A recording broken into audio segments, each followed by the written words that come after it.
nos enfants. Est-ce qu'on peut lever nos voix? Prions au nom de Jésus.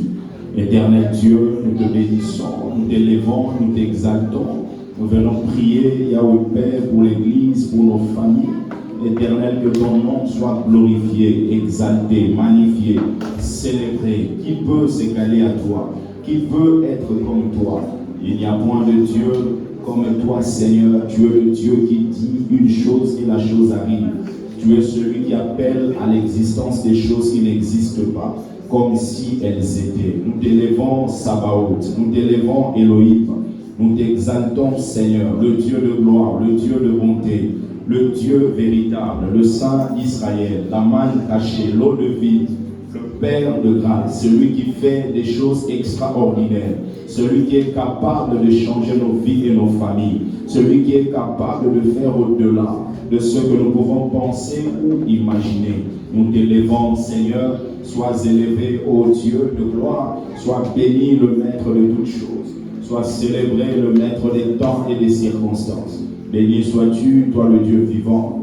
Merci Seigneur, que nos familles soient bénies, que l'Église soit bénie, que nos vies soient bénies, que nos frères soient bénis, que nos sœurs soient bénies. Éternel, emmène-nous dans la profondeur, emmène-nous de gloire en gloire, emmène-nous de progrès en progrès, emmène-nous Seigneur dans les hauteurs. Nous recommandons cette Église entre tes mains. Éternel, nous te rendons grâce. Tu es le Dieu qui siège au milieu de la louange de ton peuple.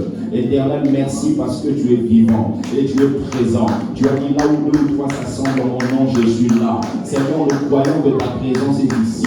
Nous croyons que tu es avec nous. Nous croyons que tu marches avec nous. Et il est écrit avec l'Éternel, nous ferons des exploits. Avec Dieu, nous ferons des exploits. Nous comptons sur toi. Parce que c'est toi qui es notre tout. Dans le nom de Jésus, nous disons Amen. Est-ce qu'on peut acclamer le Seigneur? Que Dieu vous bénisse. Asseyez-vous. Gloire soit rendue au Seigneur. Je vais nous inviter à prendre nos Bibles.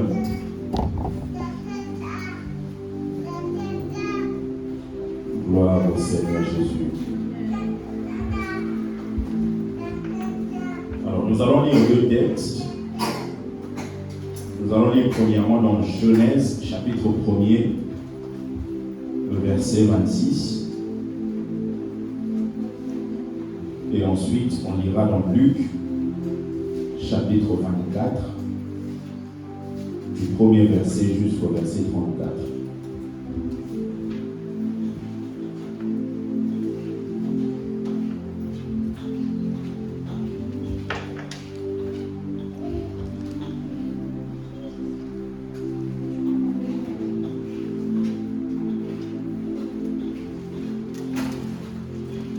Genèse, chapitre 1er.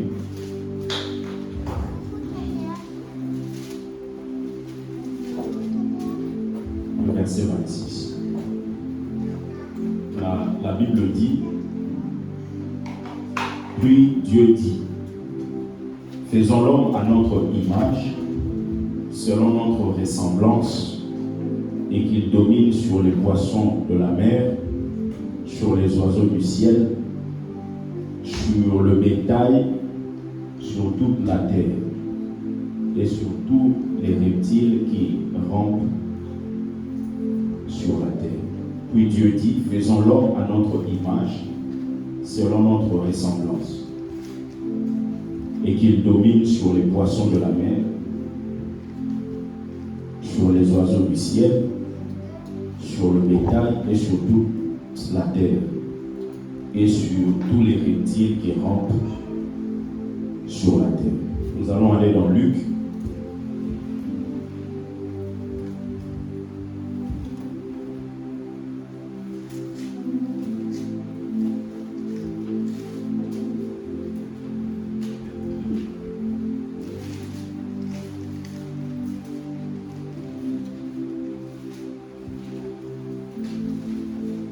Luc chapitre 24.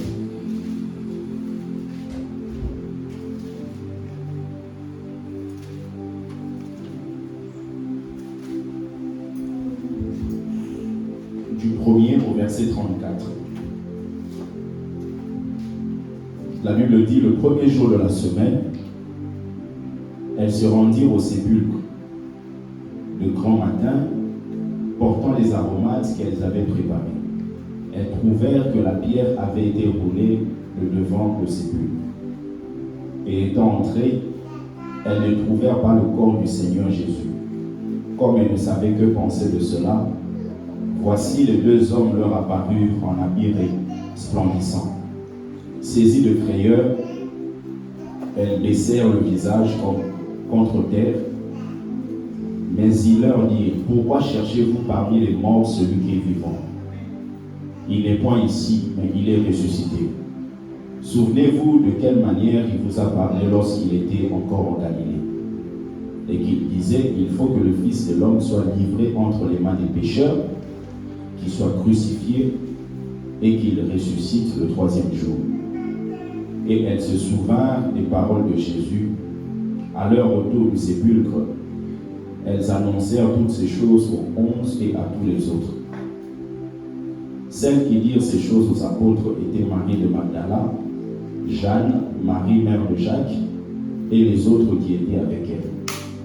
Ils prirent ces discours pour des rêveries, et ils ne crurent pas ces femmes. Mais Pierre se leva et courut au sépulcre. S'étant baissé, il ne vit que les linges qui étaient à terre. Puis il s'en alla chez lui dans l'étonnement de ceux qui étaient arrivés. Verset 13. Et voici ce même jour, 2 disciples allaient à un village nommé Emmaüs, éloigné de Jérusalem de 60 stades. Et ils s'entretenaient de tout ce qui s'était passé. Pendant qu'ils parlaient et discutaient, Jésus s'approcha et fit route avec eux. Mais leurs yeux étaient empêchés de le reconnaître. Il leur dit, de quoi vous entretenez-vous en marchant? Et ils s'arrêtèrent, l'air attristé. L'un d'eux, nommé Cléopas, lui répondit, es-tu le seul qui, séjournant à Jérusalem, ne sache pas qui est arrivé ces jours-ci? Quoi leur dit-il? Et ils lui répondirent, ce qui est arrivé au sujet de Jésus de Nazareth, qui était un prophète puissant en œuvre et en parole devant Dieu et devant tout le peuple. Et comment les principaux sacrificateurs et nos magistrats l'ont livré pour le faire condamner à mort et l'ont crucifié. Nous espérions que ce serait lui qui délivrerait Israël, mais avec tout cela, voici le 3e jour que ces choses se sont passées. Il est vrai que quelques femmes d'entre nous ont fort étonnés, s'étant rendues de grand matin au sépulcre, et n'ayant pas trouvé son corps, elles sont venues dire que des anges leur sont apparus et ont annoncé qu'il est vivant. Quelques-uns de ceux qui étaient avec nous sont allés au sépulcre, et ils ont trouvé les choses comme les femmes l'avaient dit. Mais lui, ils ne l'ont point vu. Alors Jésus leur dit, ô homme sans intelligence et dont le cœur est lent à croire tout ce qu'ont dit les prophètes. Ne fallait-il pas que le Christ souffre ces choses et qu'il entre dans sa gloire? Et commençant par Moïse et par tous les prophètes, il leur expliqua dans toutes les Écritures ce qui le concernait. Lorsqu'ils furent près du village où ils allaient, il parut vouloir aller plus loin. Mais ils le pressèrent en disant, reste avec nous, car le soir approche, le jour est sur son déclin, et il entra pour rester avec eux. Pendant qu'il était à table avec eux, il prit le pain, et après avoir rendu grâce, il le rompit et le leur donna. Alors leurs yeux s'ouvrirent, et ils le reconnurent, mais il disparut de devant eux. Et ils se dirent l'un à l'autre, notre cœur ne brûlait-il pas au-dedans de nous lorsqu'il nous parlait en chemin et nous expliquait les Écritures? Le verset 33, se levant à l'heure même, ils retournèrent à Jérusalem et ils trouvèrent les 11 et ceux qui étaient avec eux assemblés et disant, le Seigneur est réellement ressuscité et il est apparu à Simon. Amen. Amen. il est apparu à Simon. Alors, le thème que je vais aborder pour nous cet après-midi, c'est à l'image de Dieu. À l'image de Dieu. À l'image de Dieu. La fois passée, je nous avais expliqué que dans le grec, nous avons deux mots qui concernent les dons spirituels. Récemment, nous avons fêté ce qu'on appelle la Pentecôte et nous avions dit qu'il y a deux mots qui expliquent justement la manifestation des dons spirituels. Nous avons dit premièrement pneumatikos qui signifie chose spirituelle parce que ce que Dieu nous donne, c'est spirituel. Ce que Dieu nous accorde, c'est d'abord des choses spirituelles par son esprit. Et nous avions dit un autre mot qui s'appelle charisma.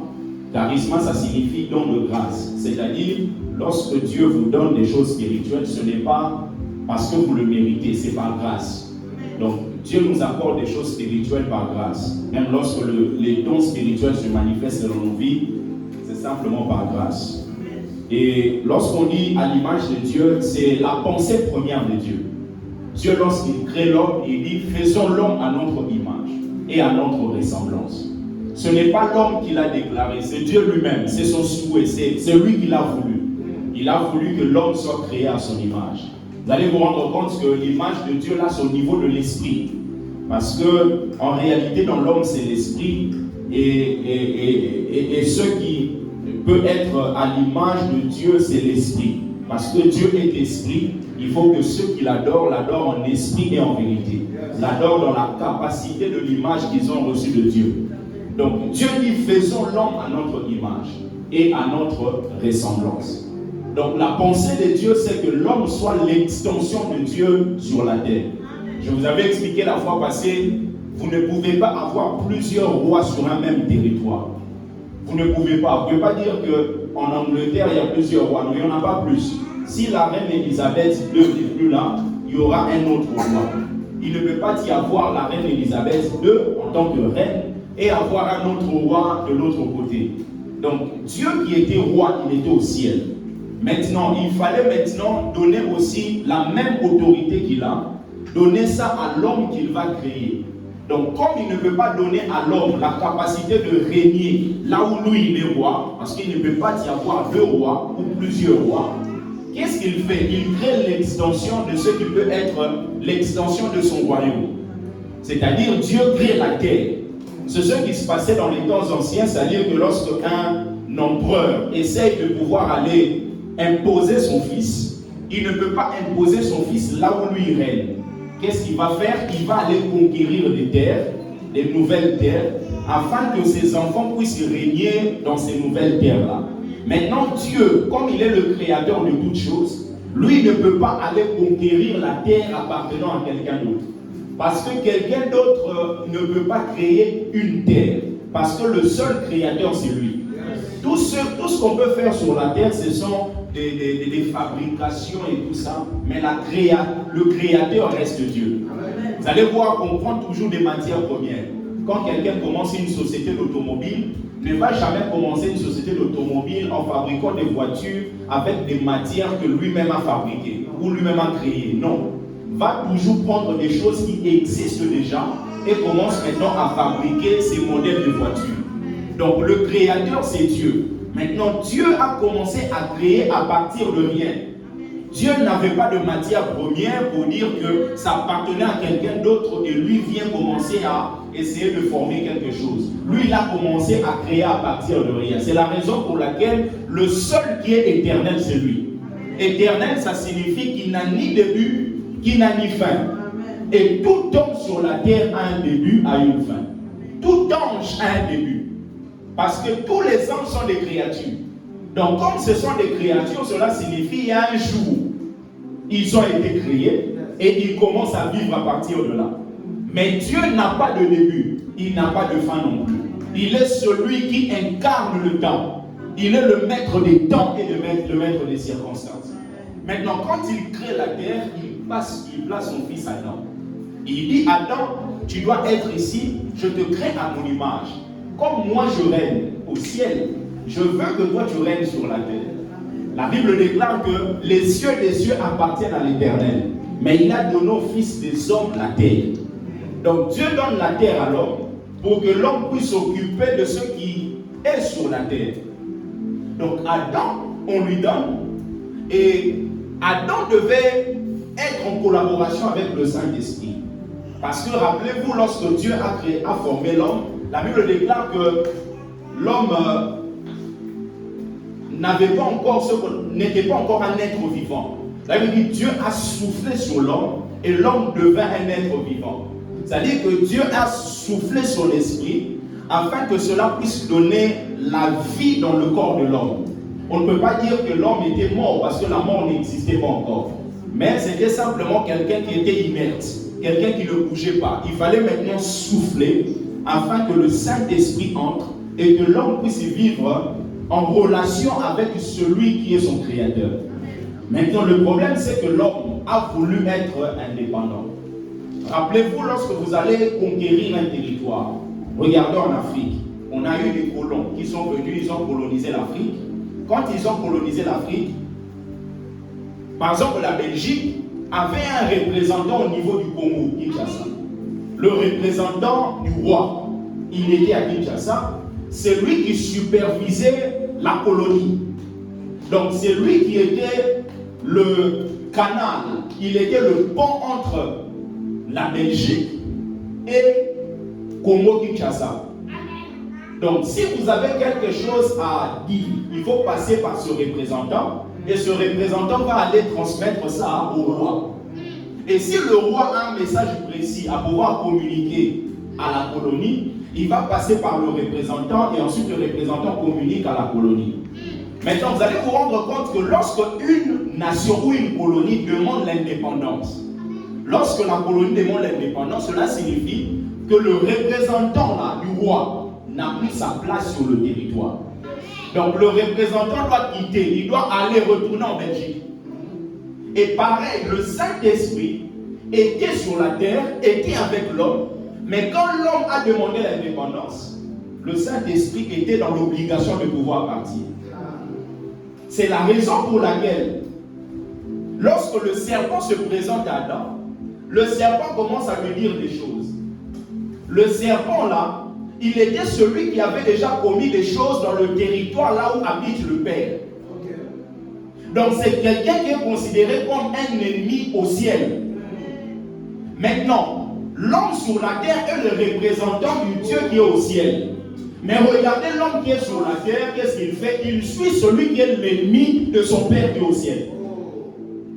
C'est la raison pour laquelle vous allez voir un enfant qui n'a pas d'intelligence. Il va collaborer avec quelqu'un qui cherche à empoisonner son père. Ça, c'est manquer d'intelligence. Comment vous pouvez collaborer avec quelqu'un qui veut du mal à votre papa? Je peux t'aimer, mais de loin. Parce que toi, tu ne manifestes pas l'amour. Parce qu'au travers de moi, tu peux détruire mon père. Satan a fait quelque chose au ciel. Il a été précipité sur la terre. Maintenant, il vient parler à l'homme. Et l'homme, qu'est-ce qu'il fait? Au lieu d'écouter Dieu, il suit le serpent. Autrement dit, il demande l'indépendance. Il dit, je ne veux plus être sous la conduite du ciel. Parce que la colonie ne peut pas faire des choses par elle-même. La colonie fait des choses par rapport à ce que le pays d'origine dit.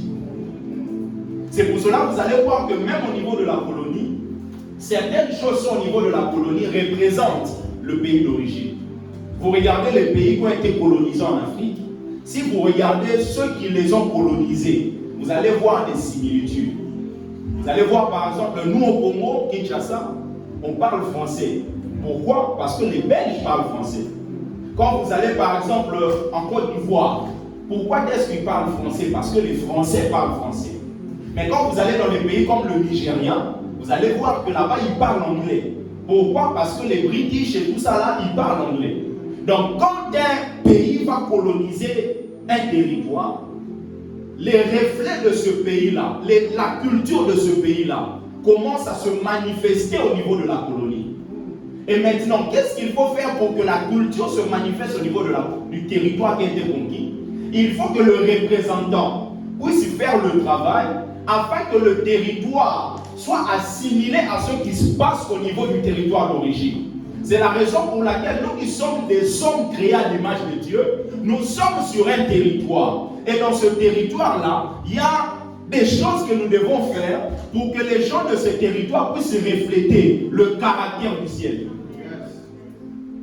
Pour que les gens puissent refléter le caractère du ciel.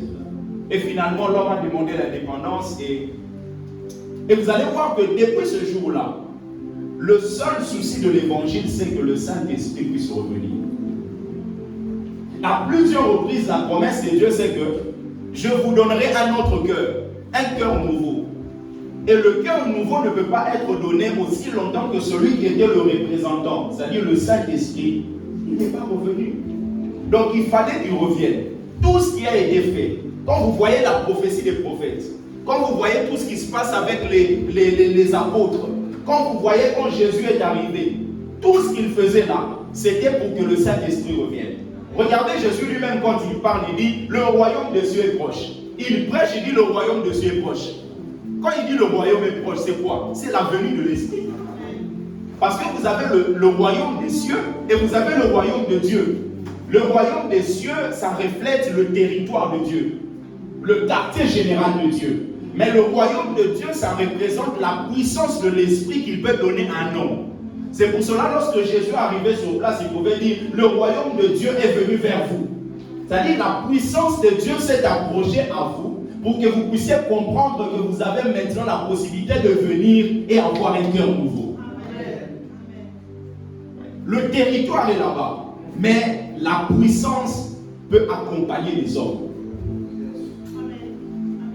Donc tout, c'était pour que le Saint-Esprit vienne. Et la réalisation s'est faite au niveau de Actes chapitre 2.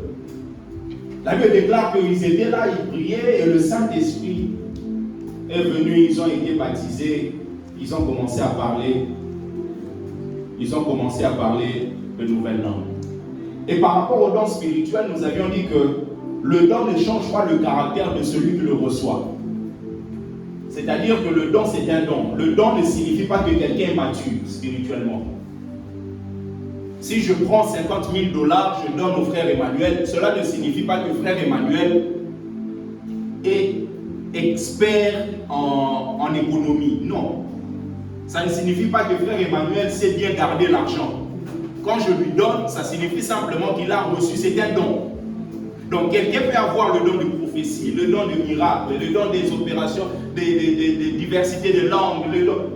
Ça ne signifie pas que la personne a un niveau supérieur, un niveau spirituel supérieur. C'est juste un don que vous recevez. Le niveau spirituel se manifeste au niveau du caractère. C'est pour cela que vous allez voir que l'objectif de Dieu, c'est que l'homme puisse dominer. Quand il dit « créons l'homme à notre image », et ensuite il dit « cet homme doit dominer ». Doit dominer quoi? Il ne doit pas dominer les autres hommes.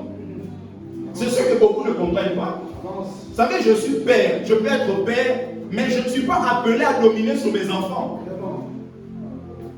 Un pasteur ne domine pas sur les fidèles. La domination est sur des choses et sur des entités. On doit dominer sur les esprits et on doit dominer sur les choses. C'est pour cela que vous allez voir, la Bible dit domine sur les reptiles, sur les poissons. On n'a jamais dit domine sur les autres hommes. C'est la raison pour laquelle une certaine forme de leadership a pris place dans la société. Parce que dans la société, celui qui est grand, c'est celui qui domine. Mais Jésus, quand il est venu, il dit non, c'est pas comme ça que ça se passe. Celui qui veut être grand parmi vous doit être serviteur de plusieurs. Serviteur de tous. Donc il vient bouleverser les choses. Et donc quelqu'un qui suit Jésus, c'est quelqu'un qui va avoir la mentalité de bouleverser certains paradigmes, certaines choses dans la société. Jésus il est venu, on lui dit non mais tu vois et tout ça, Moïse nous a dit non, Moïse a dit mais au commencement il n'en était pas ainsi. Moi je vous dis, en vérité je vous le dis. Et quand il dit en vérité, cela signifie, en tout cas, comme on dit en Akatilaï, et ça c'est comme ça. Donc personne ne peut ajouter, personne ne peut retrancher. Il dit c'est comme ça. Donc il venait pour bouleverser la mentalité des gens. bouleverser la mentalité des gens.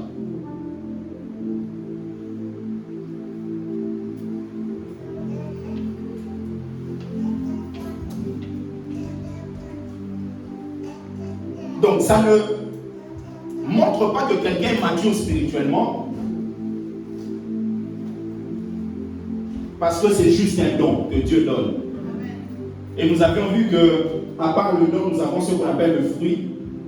Et le fruit, c'est justement ça qui reflète la progression spirituelle de quelqu'un. Il dit, faisons l'homme à notre image, selon notre ressemblance, qui domine sur les poissons de la mer et tout ça. Et ensuite, il dit beaucoup de choses, mais regardez, il dit domine. Mais avant de dominer, il dit faisons l'homme à notre image. Donc, avant que l'homme puisse dominer, l'homme doit avoir le caractère de Dieu. Avant que l'homme puisse dominer, l'homme doit refléter le caractère de Dieu. Et c'est ce qui nous manque aujourd'hui. Vous savez, même dans les sociétés, même dans les entreprises, même dans les structures, nous avons un problème parce que nous sommes beaucoup plus focalisés sur les aptitudes, sur les compétences. Il sait chanter, oui, il sait chanter. Il sait bien parler, oui, il sait bien parler. Mais est-ce que la personne a un caractère? Vous allez vous rendre compte que lorsque le caractère n'est pas établi, les compétences vont finir par se dissoudre. Il y a des gens qui sont très compétents. Quand vous regardez par exemple celui qu'on appelle Bill Clinton. Bill Clinton, c'est quelqu'un de très intelligent. C'est quelqu'un qui a fait beaucoup de réformes aux États-Unis. Mais Bill Clinton, au-delà de son intelligence, le caractère n'était pas très bien travaillé. Qu'est-ce qu'il a fait? Il a fini par sortir avec une femme, entre guillemets, une prostituée. Et quand il a eu cette relation-là, depuis ce jour-là, les gens ne se rappellent plus de l'intelligence de Bill Clinton. Les gens voient le scandale qu'il a commis. Parce que la plupart des gens que nous sommes les hommes, nous oublions facilement le bien, nous retenons le mal. Et sur la terre, on ne prêche pas Dieu, on prêche les hommes. C'est la raison pour laquelle le caractère doit toujours être quelque chose qui est beaucoup plus valorisé que la compétence. Vous avez des hommes comme Strauss-Kahn, un homme brillant en économie, un homme qui peut vous parler en vous donnant un cours en 3-4 minutes. Mais cet homme qui est aux portes de la présidence, à cause du caractère, tout le monde se rappelle de cette chambre aux États-Unis. Quand on vous dit Strauss-Kahn, directement, même si vous ne voulez pas, au-dedans de vous, il y a une image qui vient. Scandale aux États-Unis. Il y a des prédicateurs congolais. Peut-être Dieu les a déjà pardonnés depuis longtemps. Mais les hommes n'oublient pas. Des hommes comme Jimmy Chwaga, prédicateur authentique, mais on l'a attrapé avec une prostituée. Depuis ce jour-là, il s'est défendu. C'est-à-dire que l'objectif, c'est d'abord visualiser le caractère. Bien aimé, Dieu peut t'emmener loin, mais si ton caractère n'est pas bâti, plus tu montes, plus ton scandale va faire beaucoup de bruit. Cet appareil-là, si je soulève ça juste un peu, ça va tomber, il y aura moins de dégâts. Mais si je soulève ça jusqu'au niveau de ça, là, il y aura beaucoup plus de dégâts. Donc plus Dieu t'emmène loin, plus il faut veiller sur le caractère. Parce que le scandale va faire beaucoup plus de bruit que celui qui est en bas. Donc ce que Dieu attend de nous, c'est ça. En tant que père, je ne dois pas dominer sur mes enfants, mais je dois être un modèle au niveau de mon caractère. Un père qui domine sur ses enfants, c'est un père qui va dire aux enfants ce que lui-même ne fait pas. Mais un père qui est leader, Leader, c'est celui qui conduit. Et quand vous conduisez, cela veut dire que vous passez en premier, les autres vont suivre. Donc vous vivez d'abord ce que vous voulez que les autres vivent, afin que vous puissiez leur donner une image à suivre.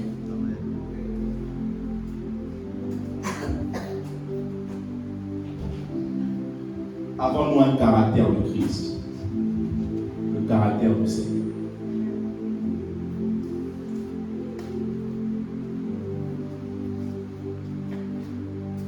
À l'image de Dieu, bien-aimé,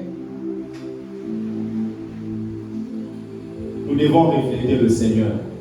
Vous savez, Dieu est fiable. Dieu est fiable. Vous savez, quand vous allez même chercher une banque, pour que vous commenciez à mettre votre argent, vous allez vous poser des questions pour savoir si la banque est fiable. Si la banque peut garder votre argent sans que vous puissiez vous inquiéter. Donc la question que chacun de nous doit se poser, suis-je fiable? Est-ce que les gens peuvent me faire confiance? Parce que la réputation c'est bien, mais le caractère c'est mieux. La réputation c'est ce que les gens pensent de vous. Mais là, le caractère c'est ce que vous êtes réellement. Donc vous allez vous rendre compte que quelqu'un peut avoir une bonne réputation, mais ne pas avoir un bon caractère. Et quelqu'un peut avoir un bon caractère, mais avoir une réputation ambiguë. L'image de Jésus.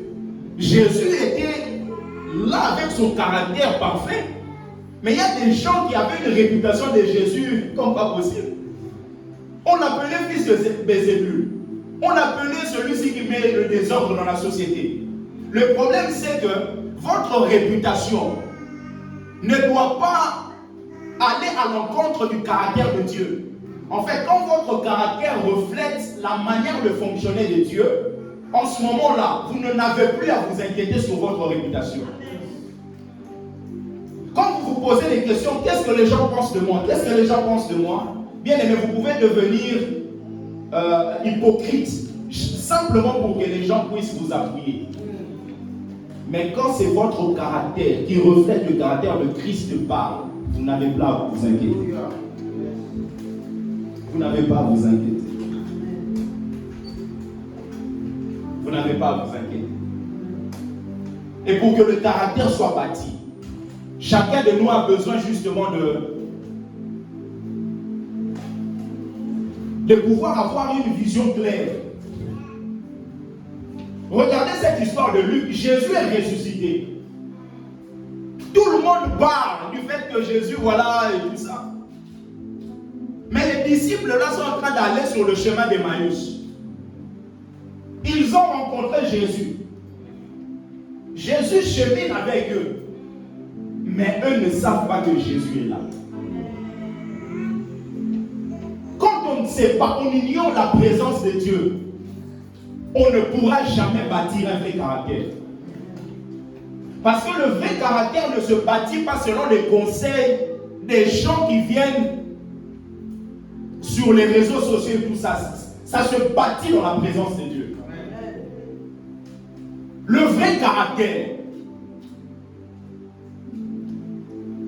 Dis, mais j'étais avec vous. Eux ne savaient pas que c'était Jésus. Ils ignoraient ça.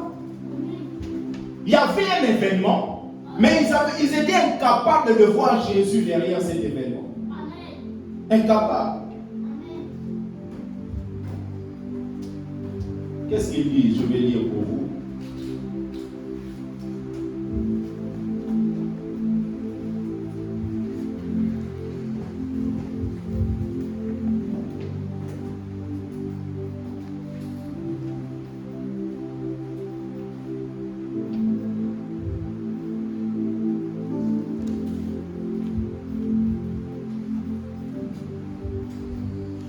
La Bible dit, mais ils le pressèrent en disant, reste avec nous, dans Luc chapitre 24, le verset 29, car le soir approche, le jour est sur son déclin, et il entra pour rester avec eux.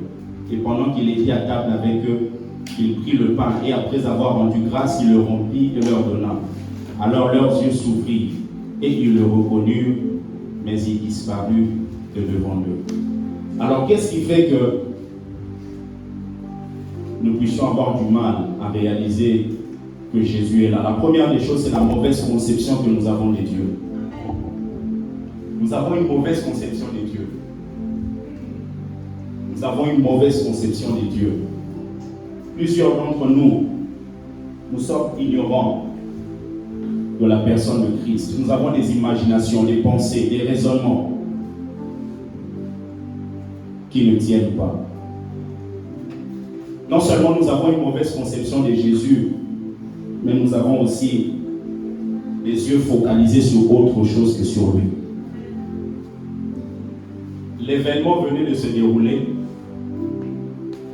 Ils marchent avec Jésus, mais la Bible déclare que leurs yeux étaient fermés. N'avons-nous pas les yeux fermés? Chaque événement qui peut venir dans notre vie, bien aimé, communique un message. Et ça peut être un message divin. Et le message divin, il faut avoir maintenant les yeux ouverts pour comprendre que ça veut dire ça. L'événement venait de se produire, mais eux, ils étaient incapables de détecter ça. Pourquoi? Parce qu'ils avaient les yeux fermés. À l'image de Dieu, pour que nous reflétions le caractère de Dieu. Parce que Dieu sait qu'il est en train de nous amener de progrès en progrès, de grâce en grâce. Il y a des choses que tu auras demain que tu n'as pas aujourd'hui. Mais il veut que notre caractère soit bâti. Et ce caractère doit être bâti dans sa présence. Et dans sa présence, il faut avoir les yeux ouverts pour comprendre le mouvement de Dieu. Comment est-ce que Dieu peut te conduire? Comment est-ce que Dieu peut te conduire? Parce que les compétences, bien aimées, c'est bien. Mais ce n'est pas quelque chose qui apporte la longévité. Des scandales partout. Vous allez vous rendre compte que le problème, ce n'est pas l'intelligence des gens. Et la plupart des gens qui sont dans des scandales, ce sont des gens qui ont des doctorats, des gens qui ont des diplômes. C'est pour nous montrer que le problème, ce n'est pas le diplôme. Le problème, c'est le caractère. Comment un professeur d'université, prêchant la morale, mais a des copines au lycée, des copines à l'université? Ce n'est pas un problème d'intelligence. C'est un problème de caractère. C'est un problème de caractère. Comment quelqu'un qui est président de la République, tu as une femme, mais tu vas voir une prostituée? Mais ça, c'est un problème de caractère. Donc le caractère ne reflète pas le caractère de Dieu. La Bible dit: soyez parfaits comme je suis parfait. Parfait, ça signifie mature. Et quelqu'un de mature, c'est quelqu'un qui a pris le temps de bâtir son caractère sur Christ. Où on a vu le pasteur en train de faire l'amour avec une fille dans une voiture, mais le pasteur est marié. Ça, ce n'est pas un problème d'intelligence. C'est le problème de caractère. Et comme à l'église, nous avons mis en avant les compétences. Vous allez voir quelqu'un qui prêche et on dit: à partir de maintenant, il est pasteur. On ne regarde jamais le caractère. Mieux vaut avoir quelqu'un qui est moins compétent, mais avec un bon caractère, qu'avoir quelqu'un qui est très compétent, mais pas avec un caractère. Parce que celui qui est compétent, mais qui n'a pas de caractère, finira par s'écrouler demain. Parce que le temps reflète toujours ce qu'il y a au-dedans de nous. Avons-nous le caractère de Christ? Il a dit: à l'image de Dieu et à sa ressemblance. À l'image de Dieu et à sa ressemblance. Le caractère de Dieu fait que Dieu, quand il dit quelque chose, il ne change pas tout le temps. Dieu ne vient pas en disant: je te dis ça. Non, non, Dieu, quand il dit, il est fiable dans ce qu'il dit. Sommes-nous fiables? Je dis: je vais commencer à prier chaque 22 heures, je prie pour ma vie spirituelle. Mais quand même, tu te rends compte que le premier mois, ça peut être bien, mais le deuxième mois, tu oublies. Donc, ton caractère n'est pas bâti comme le caractère de Dieu. Dieu est fiable même dans ce qu'il a fait. Le soleil, il a posé, le soleil ne bouge pas. Oh non, le soleil est tombé à manière, il est s'étonne pas. C'est-à-dire que même ceux qu'il a créés, c'est fiable comme lui. Quand nous sortons, nous voyons le soleil, nous pouvons faire confiance. Personne de nous ne sort ici en ayant toujours des inquiétudes. Le soleil va tomber, je fais des courses vite. Non.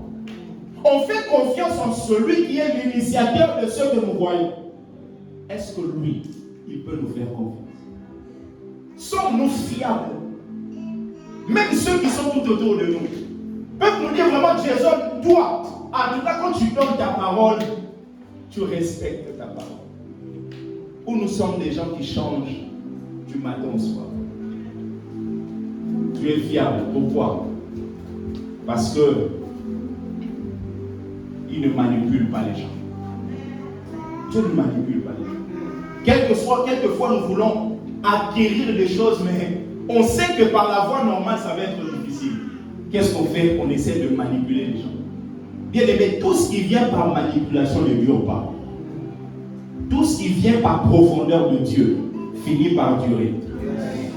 La bénédiction de l'Éternel, c'est elle qui enrichit. Et il ne la fait suivre d'aucun chagrin. Cela se voit même dans la vie même des musiciens du monde. En Afrique et tout ça. On va te donner 15 ans. Tu as du succès pendant 15 ans. Au bout de 15 ans, c'est fini. Ça ne dure pas. Et tu connaîtras une mort tragique. Bizarre. Parce que chaque chose que vous pouvez avoir sur la terre a un prix. Rien n'est gratuit sur la terre. Non.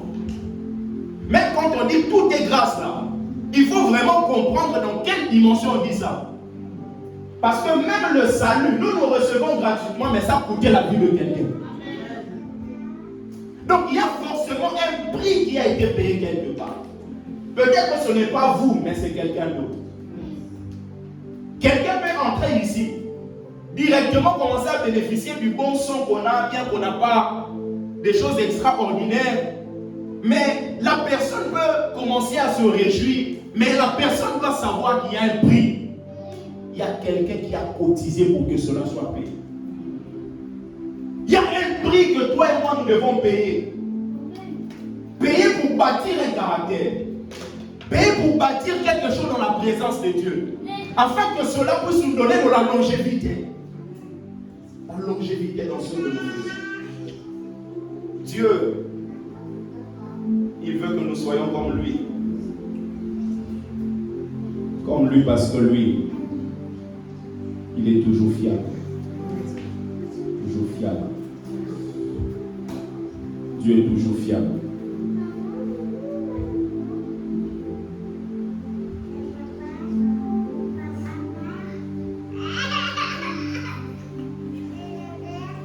Toujours fiable. J'aimerais que nous puissions prier tout à l'heure. Que nous puissions dire à Dieu, Seigneur, je veux te refléter. Je veux te refléter. Refléter ta personne. Refléter ce que toi tu es. Refléter ce que toi tu es. Refléter. Refléter ce que toi tu es. À l'image de Dieu, Dieu veut que tu aies des choses à diriger, des choses à faire. Mais d'abord, il veut que le caractère soit bâti. Bien aimé, si le caractère n'est pas bâti, un couple ne pourra pas durer. Vous savez, quand le caractère n'est pas bâti, un couple aura toujours des scandales. Toujours des scandales. Oh non, j'ai vu un SMS, là où il est en train de déclarer son amour sur une jeune fille. Tout ça là, c'est le fruit de quoi? Du caractère qui n'est pas bâti. Caractère qui n'est pas bâti. Donc, manque de caractère suscite toujours des graissements dedans. Toujours.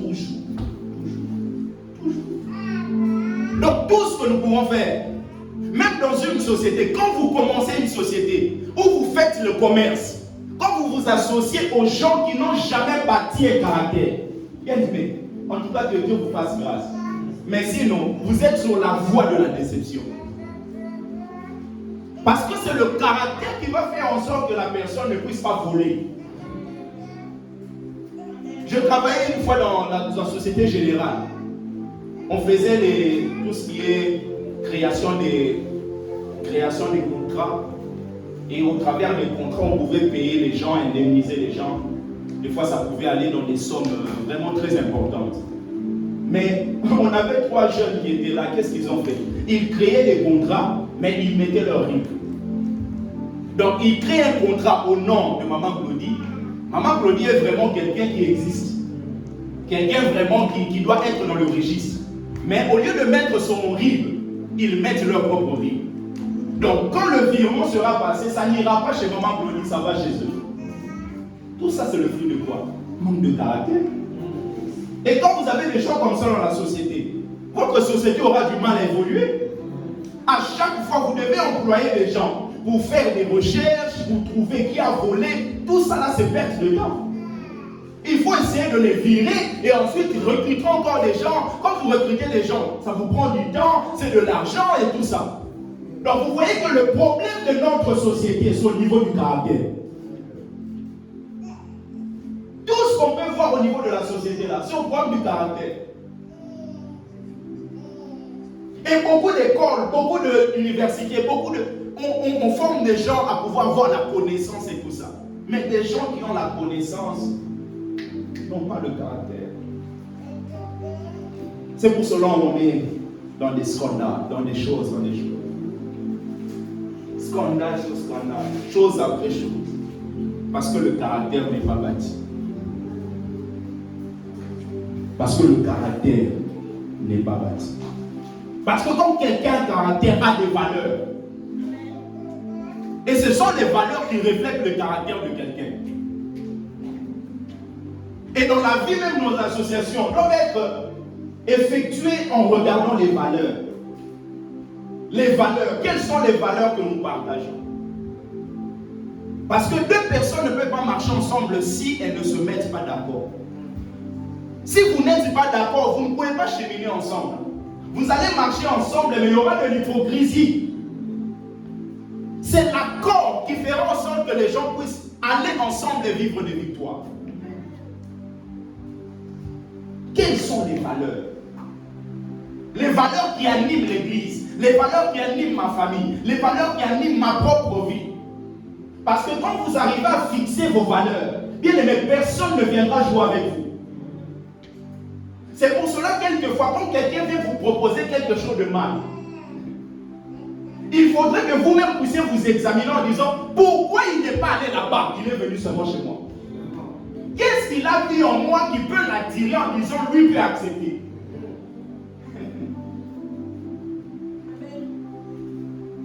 Il n'est pas allé chez le frère Jason, il vient chez moi. Donc, il a vu en moi la capacité de rentrer dans la compromission. Mais c'est un problème. Je dois m'examiner et me dire non, ça suffit. Personne d'autre ne viendra me proposer de tels trucs. Parce que les gens ne font jamais rien au hasard. Et donc, quand vos valeurs sont vraiment bien expliquées, même la personne aura du mal à pouvoir s'approcher. Quelquefois, nos valeurs ne sont pas bien expliquées, Maman Titina. C'est pour cela que les gens viennent et nous proposent des choses. Mes valeurs sont bien expliquées, même en tant que célibataire. Que moi là, il faut que je me marie avec une femme, pas avec un autre homme. Donc, quand c'est très clair là, un homosexuel, il ne pourra pas venir. Quand c'est clair là, il ne viendra pas. Il sait que là-bas, la porte est fermée. Mais quand quelqu'un vient, mais en te connaissant aussi, donc cela veut dire qu'en toi, il y a une porte qu'il a vu que c'est possible que tu acceptes. Donc ça doit être un sujet de réflexion.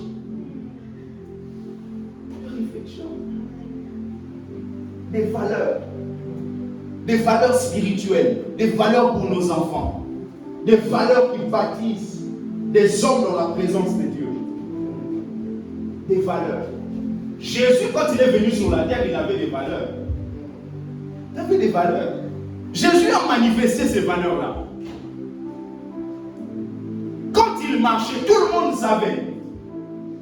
Jésus, vous ne pouvez pas lui dire n'importe quoi. Parce que ses valeurs étaient claires. Il annonçait clairement. Il dit, moi et le Père, nous sommes un. Celui qui m'a vu a vu le Père. Je suis le bon berger. Je suis la lumière du monde.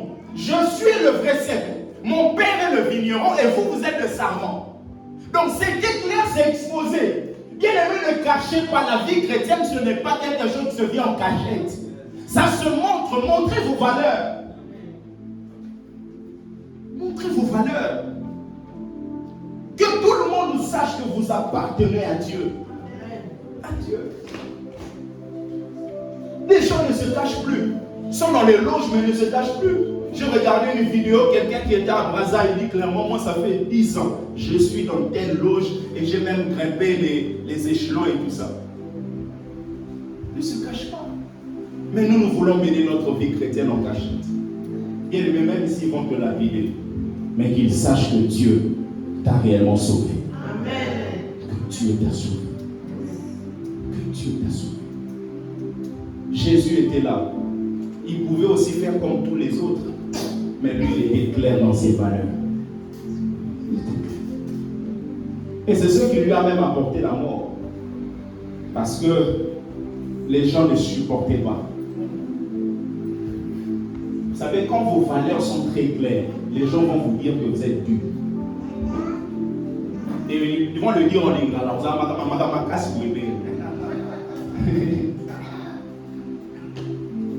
Ils ne savent pas que Marambo Père, c'est être léger.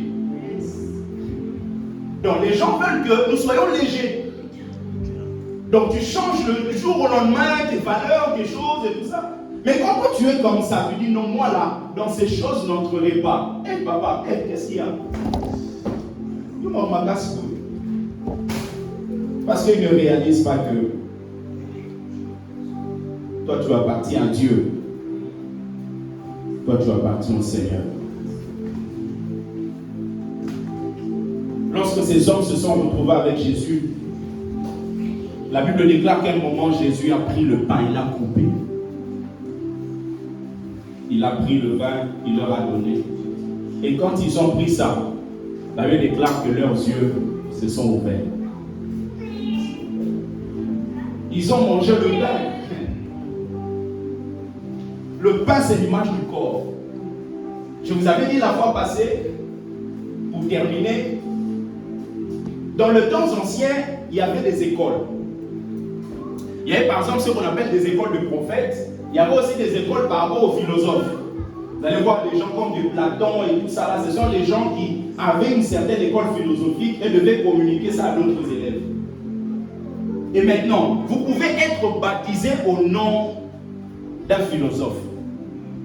Cela signifie que vous adhérez à sa perception des choses, à sa manière de penser, et vous dites, ok, à partir de maintenant, lorsque les gens vont me voir, ils sauront que j'appartiens à tel maître. Et en Israël, vous ne pouvez pas être maître si longtemps que vous n'avez pas 30 ans.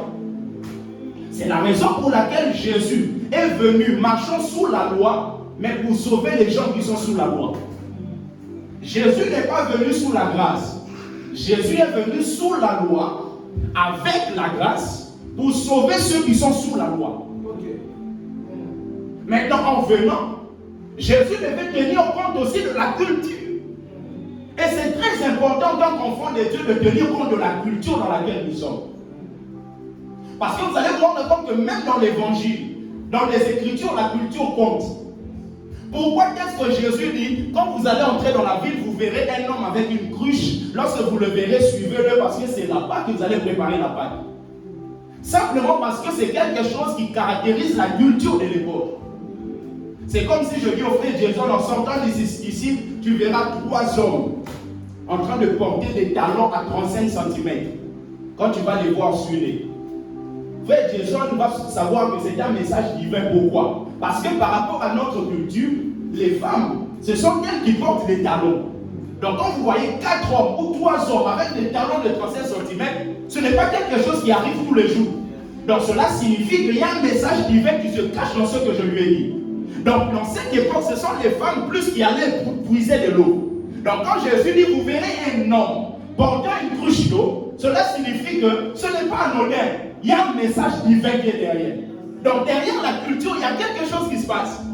Jacob a donné à Joseph un habit multicolore. Pourquoi ses frères commencent à haïr Joseph? C'est juste un habit, aller acheter? Non, parce qu'au niveau de la culture, ça communique un message. Ça signifie donner cet habit, c'est donner l'autorité à Joseph pour être roi de la tribu. Donc Jacob est en train de positionner Joseph comme étant le chef de la famille.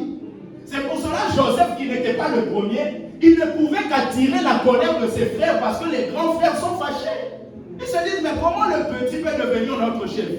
Et Dieu l'a confirmé au travers des songes qu'il a eus. Donc derrière la culture, il y a un message. Et Jésus, quand il est venu, connaissant la culture, il n'a pas été baptisé à 23 ans, ni à 29 ans, il a été baptisé à 30 ans. En étant baptisé à 30 ans, il a commencé son ministère autour de 30 ans. Donc en commençant son ministère, cela signifie qu'il était prêt de pouvoir avoir aussi une école. Parce que vous ne pouvez pas avoir une école avant 30 ans. Donc à 30 ans, il a commencé son ministère pour commencer une école. Mais il ne peut pas commencer une école comme ça. Parce que quand vous êtes maître, c'est à vous de pouvoir déléguer quelqu'un pour que la personne devienne aussi maître à votre place. Donc en tant que maître, vous pouvez accepter de dire, à partir de maintenant, moi je dirige plus cette école, je prends le frère Emmanuel, il va diriger à ma place. Maintenant, quand tu vas prendre le frère Emmanuel doit faire partie de ton école. Et le frère Emmanuel doit assimiler le message que toi tu donnes pour que le frère Emmanuel fasse la continuité de ce que toi tu avais commencé. Jésus, quand il est venu, il savait qu'il y a quelqu'un qui est prophète établi, qu'on appelle Jean-Baptiste. Jean-Baptiste avait une école, il avait des disciples. Donc qu'est-ce qu'il fallait faire? Il fallait que Jésus introduise, il aille dans l'école de Jean-Baptiste, afin que Jean-Baptiste puisse permettre à Jésus de pouvoir rester avec l'école. C'est la raison pour laquelle lorsque Jésus a commencé le ministère, comme il a été laissé par Jean-Baptiste, les disciples de Jean-Baptiste ont commencé à suivre Jésus. Parce que quand vous bénéficiez d'une école, vous ne recevez pas juste les structures, vous recevez aussi les élèves. C'est pour cela les disciples de Jean-Baptiste, ils étaient là dans Marc, en train de suivre Jésus. Et quand ils suivaient Jésus, Jésus leur pose des questions, mais qu'est-ce que vous faites ici? Pourquoi vous me suivez? Ils disent, mais où demeures-tu? Oh, vous me suivez, vous me demandez où je demeure. Pourquoi? Parce qu'ils ne veulent pas recevoir des choses à la va-vite. Où demeures-tu, ça signifie, nous voulons connaître ton intimité et nous voulons venir dans ton intimité afin de ressortir quelque chose de ton intimité. Où demeures-tu? Et Jésus est parti avec eux, c'est là qu'ils sont restés la nuit pour recevoir. Recevoir Dieu. Quelqu'un veut recevoir du Seigneur? Est-ce qu'on peut se mettre debout, s'il vous plaît? On va prier. À l'image de Dieu. À l'image de Dieu. Est-ce qu'on peut prier? J'aimerais que l'homme de Dieu Christ peut nous conduire dans un moment de prière, de louange, d'adoration, même pendant 10 minutes, que nous puissions vraiment célébrer le Seigneur, prier le Seigneur. Vous savez bien aimé, quel que soit le temps, quel que soit ce que vous pouvez vivre, Dieu reste toujours sur son trône. Dieu est toujours sur son trône et il mérite l'adoration, il mérite la louange, il mérite toutes choses. Il mérite toutes choses. Il mérite toutes choses. Il mérite toutes choses. Il mérite toutes choses. Bien-aimés, sans un caractère bâti, nous serons des hommes à scandale. Quand vous voyez des scandales dans des couples, dans des vies, dans des familles, simplement parce que le caractère n'est pas bâti. N'est pas bâti. J'aimerais que quelqu'un prie, tu dises à Dieu, Seigneur, tel que tu es, tel que je veux être. Je vais être fiable, même par rapport à mes enfants. Est-ce que les enfants peuvent me faire confiance? Vous savez, il y a des parents qui sont juste parents, mais les enfants eux-mêmes, ils savent que maman, quand elle dit ça, elle ne fait jamais. Ce que maman nous demande, elle-même ne fait jamais. Ce Ce que notre papa nous demande, lui-même ne fait pas. Notre papa nous dit de faire ça, mais lui-même, ce n'est pas son truc. Est-ce que tu peux dire à Dieu, s'il te plaît, Seigneur, être comme toi, comme toi. Il est mon modèle, je veux être comme Jésus, toute ma vie. Je veux être comme Jésus. Il est mon modèle. Je veux être comme Jésus toute ma vie. Oh, je veux être comme Jésus. Il est mon Seigneur. Je veux être comme Jésus toute ma vie. Quand il marche là-bas en bernier, il s'humilia, vraiment il s'humilia. Il est allé jusqu'à laver le pied de ses disciples. À combien plus forte raison, moi énorme dans le péché, je voudrais être comme Jésus. Toute ma vie, je veux être comme Jésus. Est-ce qu'on peut le déclarer ensemble? Oh, je veux être comme Jésus. Il est mon Seigneur. Je veux être comme Jésus toute ma vie. Je veux être comme Jésus. Il est mon Seigneur. Je veux être comme Jésus. Je veux prier comme oh, il est mon sauveur. Je veux prier comme Jésus. Oh, je veux parler comme on nous a pressé d'avoir le caractère du Christ. Est-ce que quelqu'un peut le désirer cet après-midi? Oh oui, je veux agir comme non, je refuse mon mauvais caractère. Oh oui, je veux agir comme oh oui, je veux choisir comme oh, il est mon modèle. Je veux agir comme Jésus. Oh, Je veux prier, dis à Dieu, je veux être comme toi. Je veux être fiable comme toi. Je veux être constant comme toi. Bien aimé, Dieu ne change pas du jour au lendemain. Dieu ne change pas des situations du jour au lendemain. Dieu ne change pas la vie du jour au lendemain. Est-ce que tu peux prier, dis à Dieu, je veux être fiable comme toi. Je veux être comme toi, Jésus. Je veux être comme toi, Jésus. Élevons nos voix, prions. Yahweh Père, être comme toi, Seigneur, être comme toi, Sabaoth, être comme toi, le Dieu vivant, être comme toi, le Dieu de grâce, être fiable comme toi, Yahweh, être fiable comme toi, être fiable comme toi, mon Dieu, comme toi, Père, comme toi, être fiable comme toi, marcher comme Jésus, vivre comme Jésus, opérer comme Jésus, réagir comme Jésus, manifester comme Jésus, avancer comme Jésus, aimer comme Jésus,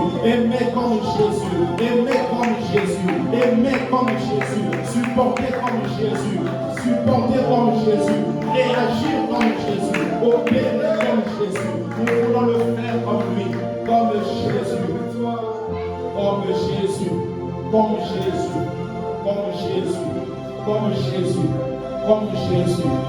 Jésus.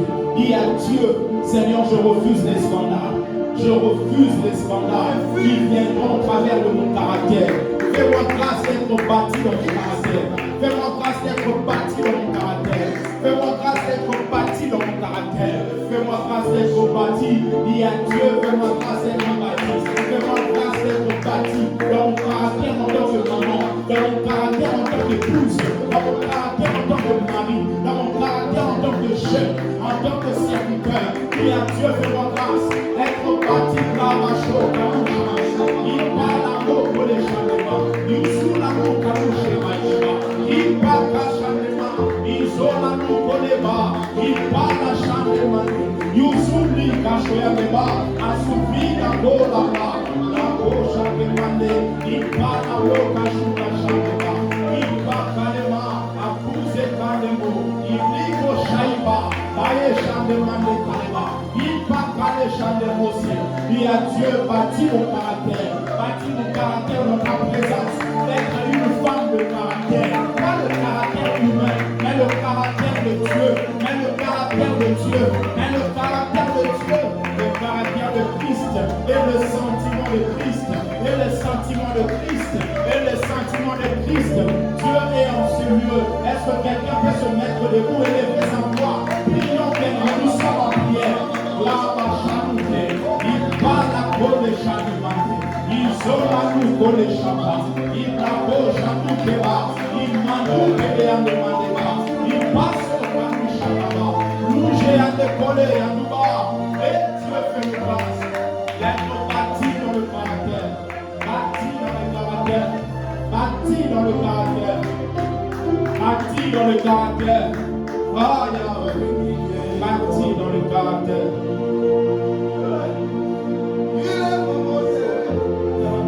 Je veux m'humilier comme toute ma vie. Je veux m'humilier comme Jésus. Il est mon rêve. Je veux m'humilier comme Jésus. Toute ma vie. Oh oui, je veux obéir comme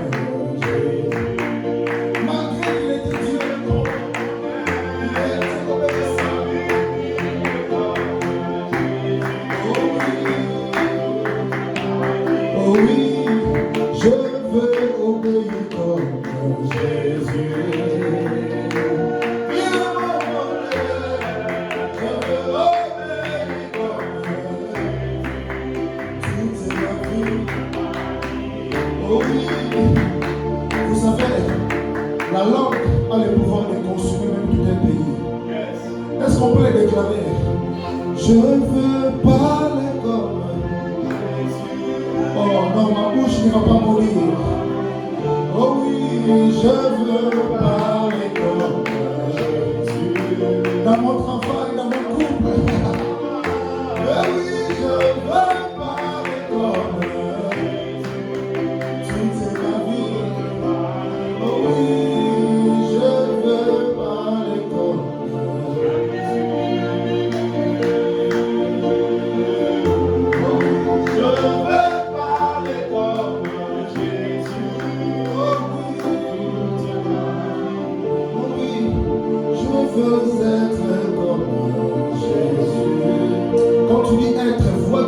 Défaillant au-dedans de toi. Je veux être comme. Peut-être que je ne connais pas les noms, mais toi-même tu sais. Dis seulement être. Je veux être comme.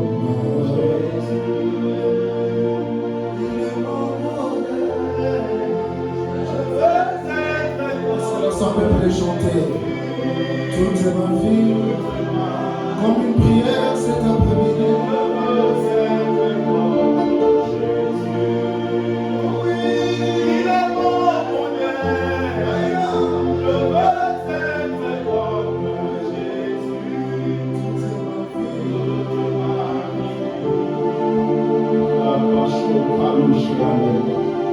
Être comme toi, c'est le désir de nos cœurs. Dans ce monde, là où nous avons beaucoup de compétences, beaucoup d'aptitudes, mais nous avons très peu de personnes qui ont un caractère vivant. caractère divin.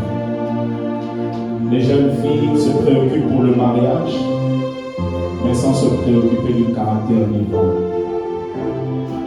Les jeunes hommes se préoccupent pour être stables financièrement, matériellement, mais très peu se préoccupent du caractère divin. Beaucoup de pasteurs veulent avoir des grandes églises, mais très peu se préoccupent de leur caractère divin.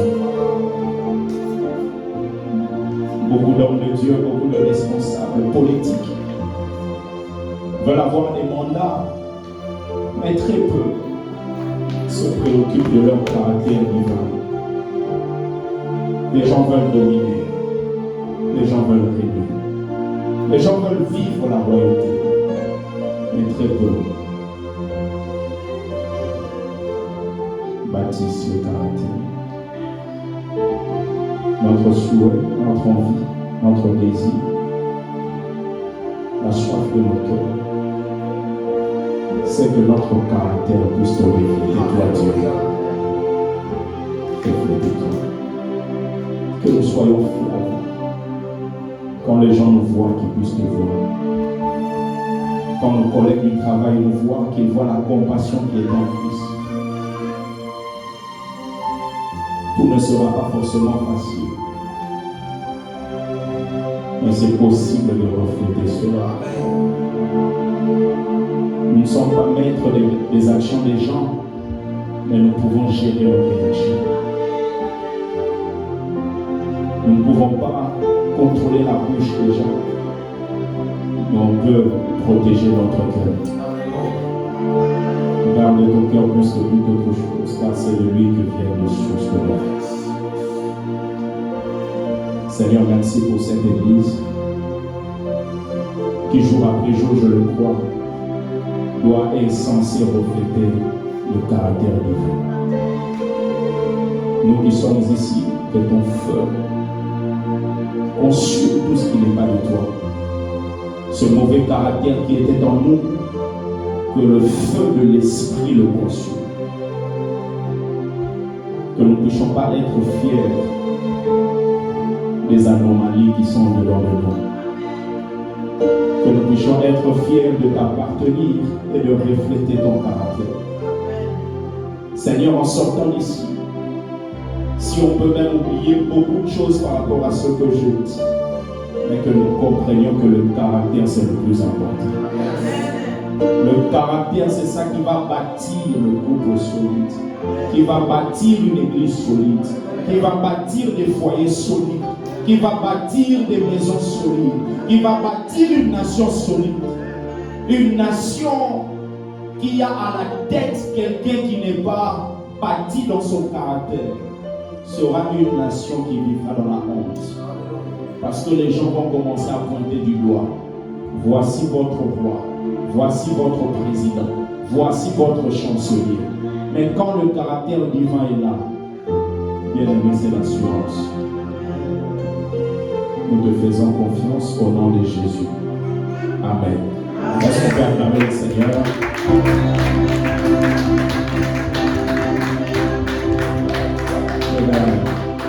Merci, nous pouvons nous asseoir s'il vous plaît. Gloire soit rendue au Seigneur.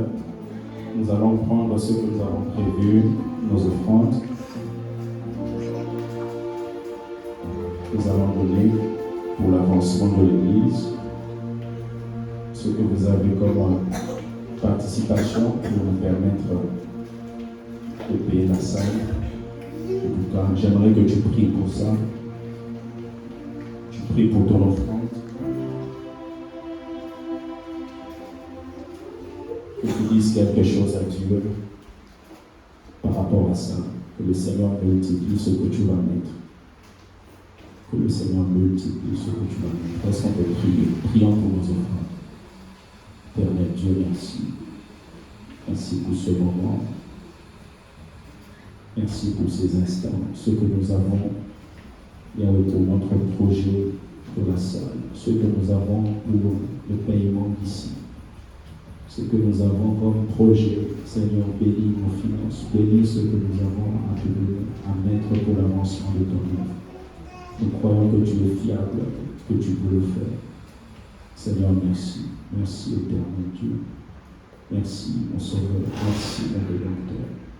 Merci pour ce jour. Bénis chacun de vous. Bénis chacun de vous.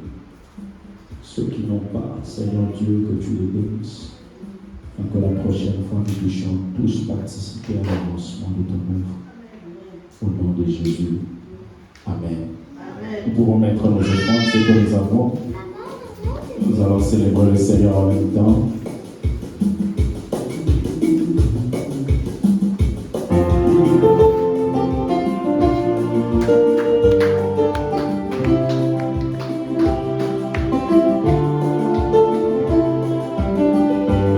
Je parlerai de ta bonté et ta fidélité.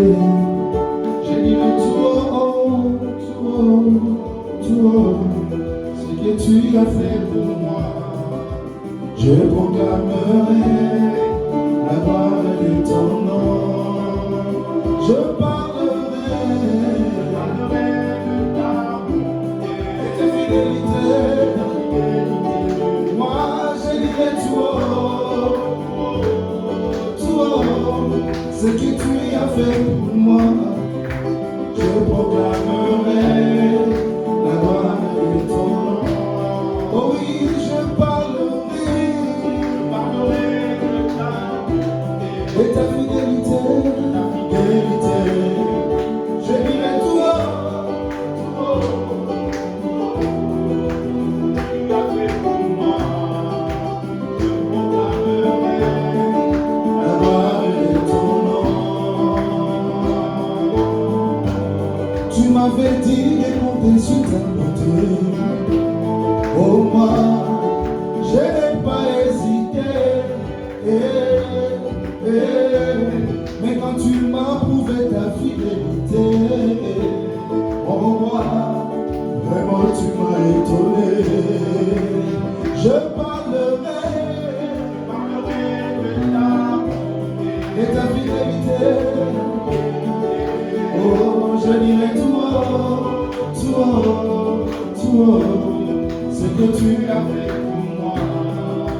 Je proclamerai la gloire de ton nom. Oh oui, je parlerai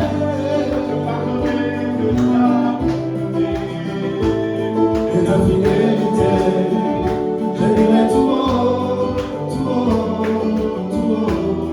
ce que tu as fait pour moi. Je proclamerai la gloire de ton nom. Je parlerai de ta beauté, de ta fidélité. Je dirai tout haut, ce que tu as fait pour moi. Je proclamerai la gloire de ton nom. Oh oui, je parlerai de ta bonté, de ta fidélité. Je dirai tout haut, ce que tu as fait pour moi. Je proclamerai la gloire de ton nom. Oh Jésus, le roi des rois, oh,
grâce à Dieu.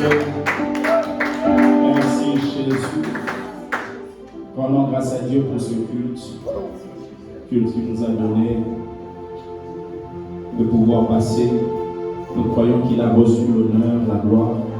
Est-ce que tu peux bénir Dieu pour ce culte? Bénis Dieu pour ce culte. Dis-lui merci d'avoir été là, Seigneur.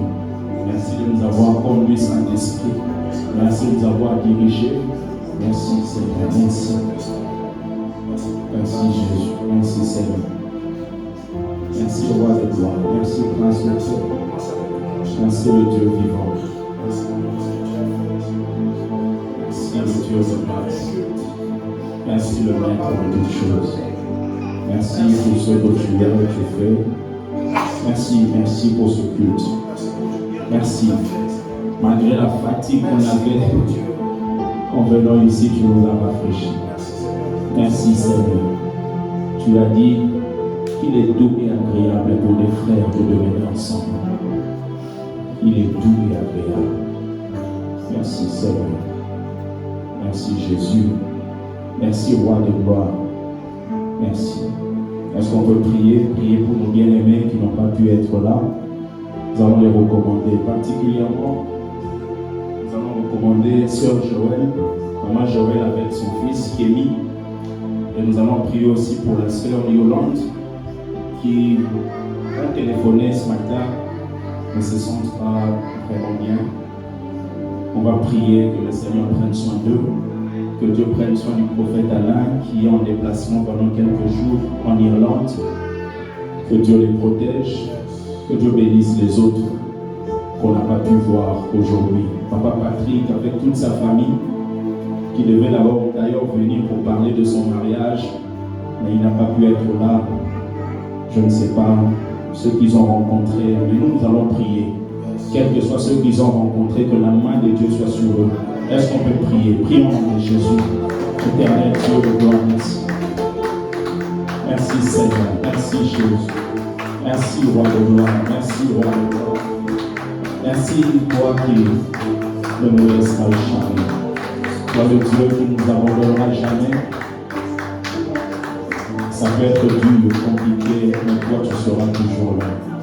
Tu seras toujours là. Bénis nos bien-aimés, bénis-les, bénis leur vie, bénis leur famille, bénis, guéris, restaure. Sœur Joël, restaure sa vie qui est mise entre tes mains. Maman Yolande, ses enfants entre tes mains. Je recommande Papa Patrick, Maman Jutsi, leurs enfants entre tes saintes mains, mon Dieu. Bénis-les, Seigneur. Bénis-les, tous les 4 enfants, bénis-les, bénis leurs enfants, bénis-les. Prends soin de leur vie, prends soin des noms qui est né, prends soin de leur vie. Et Seigneur, bénis tous les autres. Prophète Alain, là où il est en Irlande, je prie que tu le gardes. Yahweh, lorsqu'il va revenir, qu'il revienne sain et sauf. Son séjour soit béni. Bénis tous les autres bien-aimés. Bénis Mélie là où il est. Bénis leur vie. Parce que Ginette là où elle est. Bénis leur vie, Seigneur. Marie-Jo là où elle est. Bénis sa vie. Maman Blanche là où elle est. Bénis sa vie. Je prie, mon Dieu, que tu les gardes. Tous tu les gardes, Seigneur. Protège leur vie. Yahweh, garde-les. Nous comptons sur toi, Seigneur. Tu es le Dieu qui fait au-delà de ce qu'on peut penser ou imaginer. Nous aimons tellement ta présence. Nous aimons ta présence.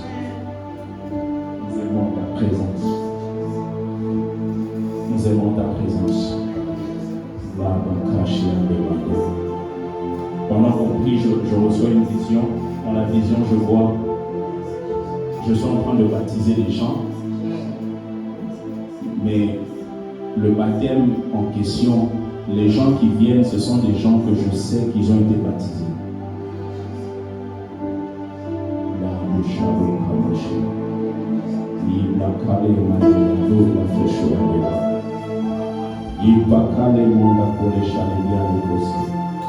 C'est-à-dire, je baptise des gens, mais les gens qui viennent pour être baptisés, ce sont des gens que je sais qu'ils ont été baptisés. Le message signifie ceci. Plusieurs nous donnent une image de ceux qui n'ont pas ou ne sont pas réellement. De ceux qui ne sont pas réellement. Et cette vision me fait comprendre pourquoi j'ai prêché sur le caractère. Parce que la réputation, c'est ce que les autres voient. Mais le caractère, caractère, c'est ce que vous êtes réellement.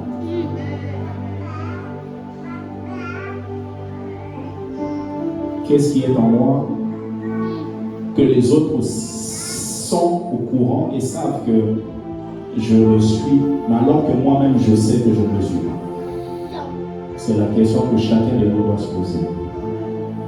Et cette vision concerne l'Église. Parce que quand je vois quand je vois ça, je vois le lieu du baptême, c'est le même lieu qu'un homme de Dieu qui s'appelle Michael Hippolypheleux est en train de baptiser.